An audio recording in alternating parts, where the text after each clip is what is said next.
I'm Luke. Yes, he is. I'm Nicole. It's Nicole. We're here to deliver some sweet education to you guys because we build champions. Mm-hmm. Yep. We don't build weenies. We don't build wimps. We build champions. In the live that we did on Tuesday, you had a shirt that said "I love Spark," and I got a text from a friend that said, "Why is Luke wearing a shirt that says I love Spanx?" That's very funny. That is cute. Okay, so now that we're looking at this, we're not going to be able to see the comments, but Carla said, "Hey guys, hey Carla." So we can see the comments here. It might be a little bit delayed. Okay, so you need to see the comments. No, I'll do that. I'll do the comment stuff. So yeah, we're here to deliver week 2.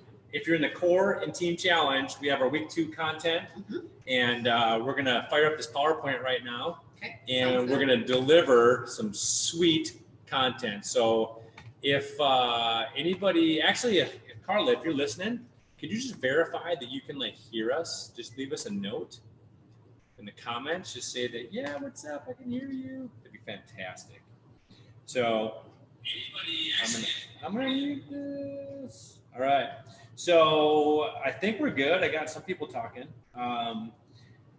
So we're gonna first recap last week. So we talked about some sweet stuff last week. I'm gonna give you my slideshow from the current slide. All right, so we're gonna talk about some nutrition information. We're gonna talk about, first of all, what we did last week. We did a talk about our do angle, right? Because we're not trying these things, we're doing these things. So just a really quick recap. When we set plans up for people, we like to help them with nutrition, exercise, and supplements. And this is what we feel helps people be their best. And if I were to just to tell you this, you can't really take anything away from it. However, there's certain plans, depending on where you're at in your journey, there's certain ingredients that we can plug into these 3 separate categories to help you be and feel and perform your best. So that's why your coach comes in to help you with that. Absolutely. Yeah. Okay. So let's talk about our next topic. What we're going to talk about is nutrition. And we got problems. Why? We got problems. Oh, I thought you were talking about the live. No, there's problems. So some of the problems, so I'm going to identify 3 problems or concerns that we feel that people have. And we're going to talk about one of those problems today. We'll go into the other ones next time. So the 3 problems or concerns are macronutrients. Okay, we'll talk about what that is in a second. Okay. So people, when they jack up their nutrition, they have an opportunity to jack up macronutrients. Okay, which is like carbs, protein, and fat. Right? They jack up the calories that they're consuming. Right? Would you agree to that, dietitian? I think that sounds accurate. Yes. Okay, so people jack that up sometimes. I'm a trainer guy. She's a dietitian. I'm just kind of, is it that, or is it that I'm a woman and I know everything? That's got to be it. She knows everything. Okay, so a lot of times what a lot of people jack up is their micronutrient consumption. Not to point any fingers, but some people don't consume the right amount of micronutrients for optimal health and performance and feeling good. Would you agree with that? I think that's safe to say too. Okay, we're gonna talk about that later. Okay. That's a whole other topic, right? And then digestive health would be a third situation that people totally jack up. And we wanna make sure that you guys don't jack this stuff up, right? Absolutely. Your life is probably jacked up already. Let's not jack up the nutrition. Let's get this thing fixed, right? And just go from there. Start with one thing, right? Okay. You know how to eat an elephant? One bite at a time. One bite at a time. So, which brings me to concern I have about myself is I have worms. You got worms? I got worms. I got a can of worms, and the can of worms is nutrition. I have to tell you guys that Luke got here about 20 minutes ago, and he said, "I'm not going to tell you what we're doing the live on. You're just going to do it with me." Yeah. So I'm learning all of these slides and seeing all of these slides just as you guys are, and he is that big of a nerd. It's more fun this way. Yeah. Way more fun this way. And we so can't. Tell me about these worms you have. We can't reverse it because you don't know how to use PowerPoint. This is true. I choose not to use PowerPoint. Sure. So so I got worms. What I mean by that is nutrition is an absolute can of worms. Okay. There's so many things you could talk about. There's so many different philosophies. There's so many different yays or nays or what have you. And the reason that it's such a can of worms and everybody has their own opinion on it is because that I think that how many people are on the earth? 7 billion? Something like that. Something like that. I last time I counted exactly 7 billion. So, and there's 7 billion different types of nutrition programs. Everybody has a different plan, and everybody responds different to their plan. And on top of that, so there's 7 billion people in this world, and those 7 billion people have different nutrition plans, which they constantly change depending on your objectives. So what we're going to talk about today is mainly a program based off of the fat burner category. Okay. So if you're the person that's trying to burn fat as their primary objective, this is what this is going to be about. Some people need to build lean mass to get results and see results. This is for the fat burners, so pay attention. And fat burners are the majority of people that come in. You know, regardless if you've been in fitness for a long time or trying different things, you know, man or woman, most people that come in for the first time and start our challenges or even continue to do our challenges, the primary goal is to burn fat. So correct. You don't have to be severely. Most of yes. Right. You don't have to be severely overweight to be a fat burner. I mean, it's just kind of the nutrition plan, the supplement plan that we put, and even the exercise plan, right? All that stuff changes depending on what your primary objective is. So depends on what kind of worms you got. Depends on what kind of worms you got. I got worms. Sometimes you just got to admit, I got worms. So let's talk about this. I love this topic because it's important. I think it's important for people to understand this. So the sugar craving roller coaster. You want to take this one? Sure. I can do that. Yeah. Okay. So what Luke has on this slide right here is kind of one of the big parts of our presentation. When we talk about nutrition, and we talk about carb backloading, and we talk about how our body reacts to carbs specifically in our diet, we kind of showed this sugar craving roller coaster. So especially as a woman, I think that we were born with this amazing ability to feed right into what this is. So if you look at the sugar craving roller coaster, so if you look on the left side of the graph, it's blood sugar, and along the bottom is all of your meals and snacks during the day. So when we typically eat breakfast, you know, and a lot of the people that I meet with, when they start to tell me what their nutrition looks like throughout the day, they always tell me that they eat fruit for breakfast. A lot of times they'll have orange juice, they'll have toast, cereal or yogurt and granola, and all of those things are considered carbs, right? And carbs are the only macronutrient out of the three that affect our blood sugar. And so that's one of the biggest macronutrients that we like to talk about, is how carbs affect your body, how they affect your blood sugar, how they affect your fat storage.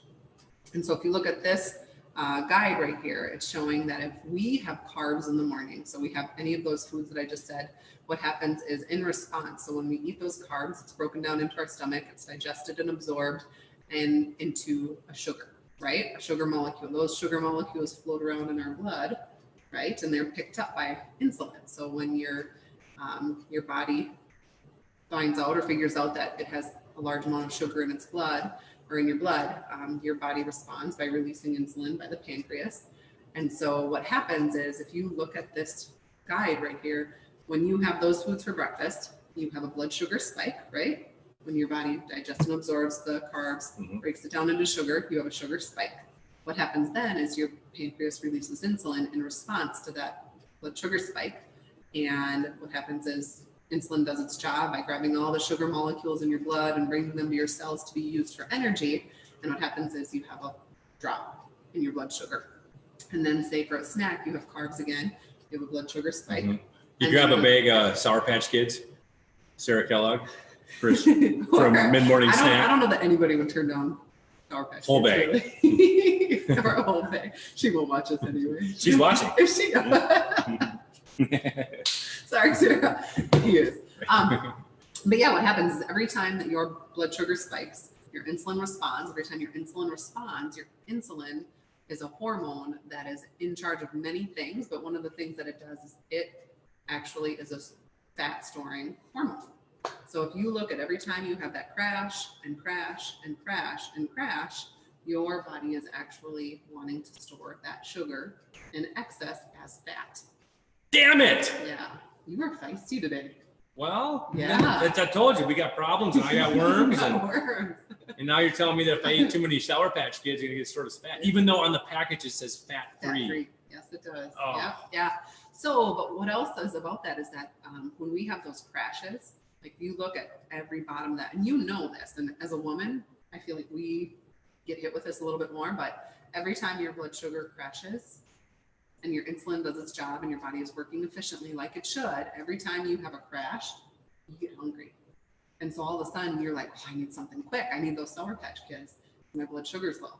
I need to feel better. And you eat it, and you're like, oh, I feel better. Mm-hmm. And then insulin does its job and you crash again. And then at lunch, you're looking for a quick fix. And so that's kind of what this graph shows is with every single blood sugar spike, insulin does its job, there's a crash. And every time you have carbs throughout the day, you notice that in every drop that you see mm-hmm. is your body actually wanting to store sugar as fat. Yes. We're in the trust tree here, right, guys? This is a private Facebook group. So if you could just put in your comments, I feel bad for calling out Sarah. I shouldn't have done that. She will hunt you down. She can hunt me down, but so not one-sided. So let's do this. So everybody put your favorite, like high sugar, like breakfast? your crash test dummy snack that gets you out of the low and points sugar for situation. It being a carb, right? Because some people will be like, "Oh my gosh, I love." So just put it in the notes, please. A comment on like what your favorite one is. I want to see, mainly because I feel bad for calling out Sarah. I'll put mine in. I'll put mine in right now. But I promise she won't lose any sleep over it. Yeah, I'm gonna do this right now. Okay. So did you want me to say anything else about this in general? No. How do you spell circus? C-I-R-C-U-S. Oh, that's good. I thought there was another I in there. Circus. Well, I will say this while he's typing in his comment, because somebody has to do their job here. So if you noticed right across that graph is that stable blood sugar. And our goal with carb backloading and our goal with talking about nutrition with you and probably supplements too, right? Mm-hmm. And exercise for that matter, is to help you maintain a stable blood sugar throughout the day. Mm-hmm. It's not to say that we'll never have dips, right? But the less amount of deviation that we have throughout the day means less amount of sugar stored as fat. So. Right. So let me throw you a curveball. Let's get everybody's brains to melt here. So insulin is not the absolute devil all the time, right? So starch and carbs can serve a purpose in our society, much like senior citizens. God. I feel like I should do this by myself. It's a movie line. It's a movie line. It's from Dumb and Dumber. I'm on a Dumb and Dumber thing. But you're making fun of Sarah again. Oh, no, there you are. So insulin can serve a purpose. It really can serve a purpose. And here's the real though. After you do a weight training session, so if you do a social distance boot camp and you got the bar, you're lifting weights, you're doing sets of 20, you're breaking down muscle tissue, that's a good time. After you lift, it's a good time to consume higher starch so you can increase your insulin. Because remember, she said that insulin is a storage hormone. Mm-hmm. And if you're just sitting around on the couch eating Sour Patch Kids, it's going to get stored as fat. But if you lifted weights, your insulin will help deliver yummies to your muscles so they can repair, which is really important. Mm-hmm. Absolutely. Yeah. And I think it's important to say, like one of the things that we do with our nutrition and our coaching is that one size does not fit all. Everybody's got different worms in their can, right? Correct. And so it's important to say, there are particular things that are part of your lifestyle. And we would never say that something is absolutely off limits, right? Like beer for me, it helps me get through this time. Some nights, you know, Yeah, I like to for have sure. a beer or two. For sure. And that's my lifestyle. That's my lifestyle right now. And so I'm not going to give that up, but I know that there are still ways for me to help meet my nutrition goals or my overall goals. Yeah. With that. 100%. Okay. All right. Thank you. Next. So let's talk about some fat burning strategies. 2 strategies we got is carb backloading. The next one is carb cycling. So we're going to hammer these out quick. How much time we've been on this thing? Probably a long time. Probably a long time. So carb backloading. So what carb backloading is like Nicole said, it's minimizing the impact from starch in the morning, early in the day, so you can burn fat. So looking at the screen, you can see that protein, fat, eggs, vegetables, right, in the morning for breakfast is a good idea. A protein shake would be a good idea too. You can do there's people that do some ground up turkey. There's people that have chicken breast for breakfast. That's fine too. With sauteed vegetables are great in the eggs, or with your ground turkey, what have you. But talk to your coach. We just want to give you the principles here so you understand it. And you can plug and play. So protein and fat in a salad for your lunch. And then we got fat, protein, and if you just need a piece of fruit, if you're going to lift weights and do some resistance training in the evening, maybe having that piece of fruit will help you out. That's what your coach is for, to help you navigate that. And then at night is when you add your starch. So going to Olive Garden, right? Huge plate of pasta. Is that what we're talking about? No, not necessarily. Just a serving of starch, which is about the size of your fist. Depends on the type of It's like rice or pasta, right? Mm-hmm. Sure. For the size of your fist. Is that about right? No. Not even that much? No, 1/3 of a cup of pasta. 1/3 of a cup. Yeah, rice, pasta is considered a carb choice. So Okay. you probably have a cup.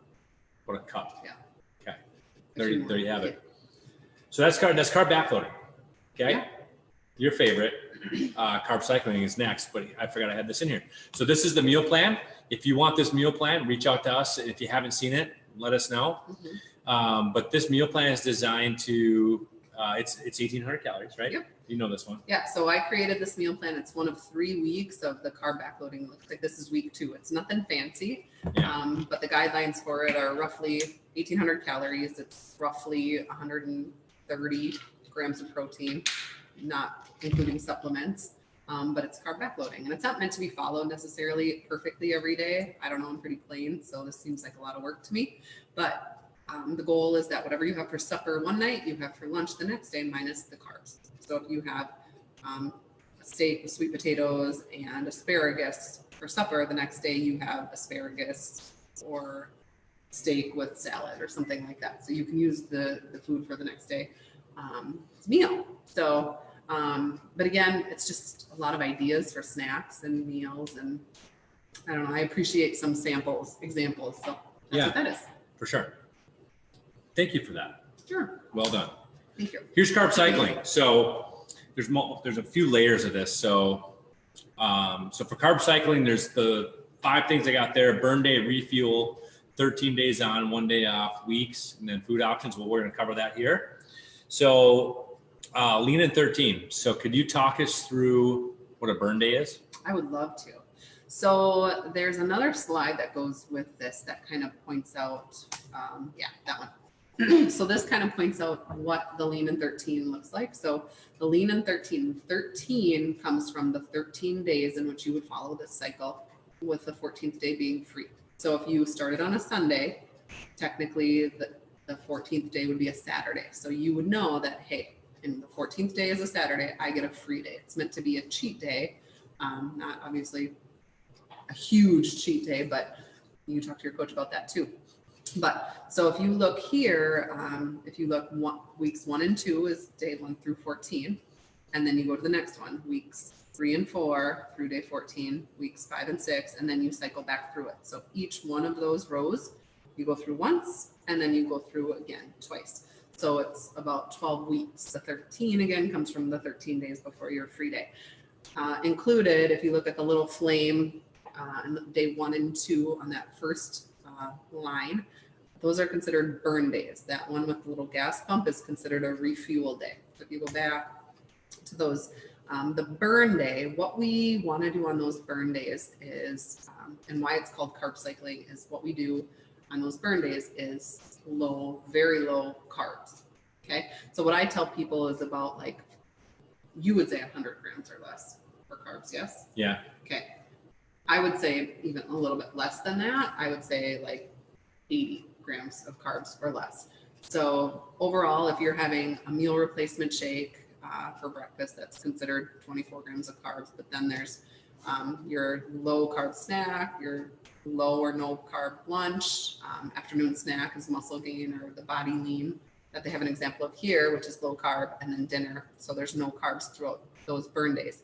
On the refuel day, now you're introducing both fruit and I can't tell which like fingers doing what here. Fruit backwards. Fruit and starch. So now you can introduce and include fruit into your diet on those refuel days, and then you also get your starch with lunch and dinner. So that makes sense? It makes total sense to me. Does it? It does. Okay. What also is cool about this document is you have these sweet meal choices. Mm-hmm. Mm-hmm. Yeah. Who would have known you couldn't have swordfish? Swordfish. Or you can have swordfish. Yeah. Duck eggs and tofu are great examples too. Do you eat the shells? It's carb. It's a carb. You can't eat that. So yeah, we have this too. So if you need this, let us know. Talk to your coach. Mm-hmm. So what I love about this one is it's new and different than carb backloading. So if you've done carb backloading and you're like, oh, I kind of want to try something else, talk to your coach about this carb cycling because it's pretty cool. And for the women that are like, dang it, I just feel like I can't bust through this plateau that I'm in. This is a really, really great option. And that's what I love about this is that, you know, yes, there is carb backloading, there is carb cycling, and these are just options. If you look at both of these and you're like, no, I don't know if I can do either of these, then you get to work with your coach to figure out what works for you. But you can definitely meet somewhere in the middle. There's ways to modify this. I think there's something said to be on a program, on a plan. You know, when you're just when your plan is to, I'm going to eat better. You know, that sometimes is difficult to measure and really truly make some changes. So. One of the things that it does say on here is that to avoid all dairy, more recent documents for Advocare supports including dairy in your diet. So the whole thing with dairy is that it might help, doing the carb cycling might help to define maybe a lactose intolerance that you have, right? Because lactose is a sugar in milk and dairy products. And so if you've never noticed any issues with dairy, then do not avoid dairy. It's a great source of protein. So, and fat. Yeah. And vitamin D and calcium and all that good stuff. A lot of good stuff. Bring on the milk. Bring it on the burn, on the refuel days. And the refuel days, correct. Okay. So next week, we're going to talk about micronutrients. So those little things floating in your body can make a big impact on your health and your performance and your results.